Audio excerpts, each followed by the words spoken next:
Значи, не сум задоволна од образложението. Јас вака го сваќам ова и не ме убедивте во тоа што го кажувате, ради тоа што точно во член 10 став 4 се вели кое врши проценка, стручно лице, доктор, сега пак да не го читам од тоа, може да врши проценка само стручна проверка на барањето за проценка и документацијата согласно член 24 од овој закон. Дури и во член 10 став 4 се повикува на членот 24. Значи, доктор може само да врши проценка на административните, на документацијата и на барањето како барање што бара.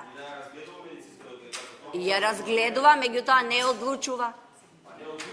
Не одлучува, ама двосмислено ви е тоа. Тоа ви е двосмислено. И не ви е јасно напишено. Немам повеќе. Благодарам.